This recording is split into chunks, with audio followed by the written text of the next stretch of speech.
I still remember the moment I realized he had crossed the line. Our games, carefully saved and traded, vanished into his hands, replaced with corrupted disks and missing files. And in that instant, I knew, he wasn't just unfair, he was begging for a taste of karma. Little did he know, I had the perfect plan, and it would leave his entire family questioning everything. If you've ever been betrayed by someone you trusted, smash that subscribe button. Like this video, comment below with your own stories of poetic justice, and get ready to experience a revenge that's equal parts clever, daring, and unforgettable. This isn't just a story, it's a masterclass in paying someone back in the most creative way imaginable. It was the 90s. The age before internet downloads became a thing, when PC games weren't just entertainment, they were treasures. My best friend and I were part of a tiny, exclusive circle of gamers. We spent weeks hunting down games from abroad via airmail. Local stores barely stocked anything, and if they did, the price was absurd. We didn't just buy games, we invested in them. Each disc, each manual, every copy protection key represented time, money, and obsession. And we shared. We traded games with each other, copied the copy protection where necessary, and celebrated when a plan worked. These games were our passion, our social glue, our pride. Then, he arrived. A new boy in class. Young, eager, seemingly harmless. But he had an ace up his sleeve, his uncle's basement. A treasure trove of games we could only dream of. We thought we'd found a friend and trading partner. We handed him our original copies, trusting him to copy the discs properly and return the originals. At first, everything seemed fine. But slowly, cracks appeared. The discs we got back were corrupted.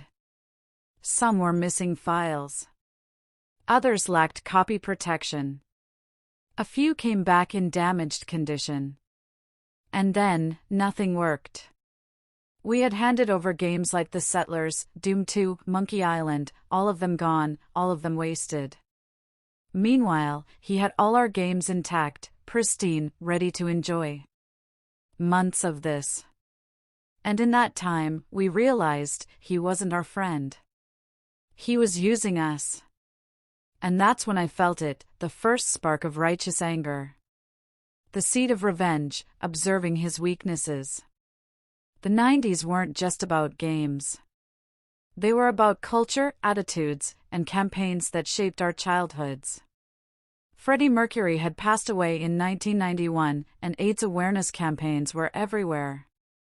I loved Queen. Loved them. And this boy?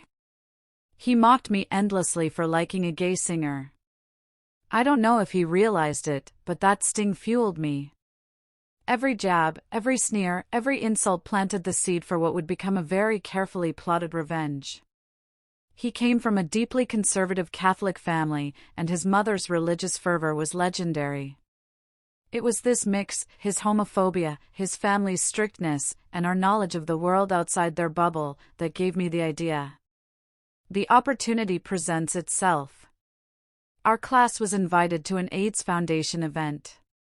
The event itself was dry, lectures, flyers, statistics, but at the end, every student received a small package, informational flyers about AIDS and homosexuality, and free condoms stamped with the foundation's logo. We looked at each other and almost laughed out loud. It was too perfect.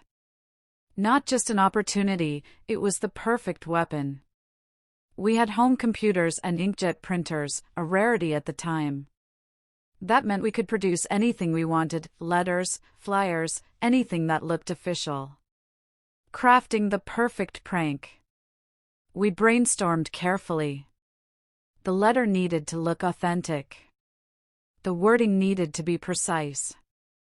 We wanted maximum psychological impact, without actually crossing into dangerous territory. Finally, we created it. It read, "Dear Robin, thank you for your letter. We understand it's not easy to be open about being homosexual and that you still have many questions after attending our event with your class. Please find enclosed some flyers to answer your questions, as well as a few condoms. Remember to always practice safe sex. We slipped in the real flyers we had received, plus the condoms. But here's the masterstroke: we mailed it to his house, addressed to him, but with his father as the first person to see it. The execution, watching the storm unfold. We knew it would sting. We knew it would shock him. But we had no idea just how big this would get. The letter arrived. His mother opened it first. And from there, chaos. She screamed. She cried. She demanded answers. His father was furious, pacing back and forth, red-faced, practically shaking with anger. And him? He had no idea what was happening, only that his parents were convinced of something he hadn't even thought about in those terms. Weeks of grounding. Weeks of confusion. Weeks of silent panic. And all the while, we were watching from a safe distance, pretending to be casual, just observing his reactions, each one more satisfying than the last. The revelation, confession, and aftermath. Eventually, curiosity got the better of him. He suspected something. He pieced together clues, noticed subtle hints that something about the letter seemed off. And then came the confession. We admitted it. We had made the letter ourselves. We had orchestrated everything, from start to finish. This led to a tense meeting in the principal's office. His parents were there, furious and demanding explanations. I don't think I've ever seen such a mixture of dread and triumph in my life. We had to explain everything, but it didn't matter, the revenge had already landed perfectly. The psychology of revenge. What made this so satisfying wasn't just the prank itself. It was how it played out in real life. Betrayal had been met with strategy, careful planning, and precise execution. It wasn't reckless. It wasn't cruel beyond reason. It was earned justice. And the beauty? The prank reflected his own worst tendencies back at him: hypocrisy, judgment, entitlement. He got a taste of the chaos he had caused, turned inward, and it worked beautifully. Resolution, lessons learned. Looking back, almost 30 years later, the story still makes me smile. The satisfaction didn't come from humiliation alone, it came from the fact that justice, cleverly executed, felt almost poetic. Some lessons linger. Never underestimate the underestimated. Keep your enemies close, but your mind even closer. Revenge is sweetest when it's smart, proportionate, and precise. And for me, this remains the best revenge I've ever taken.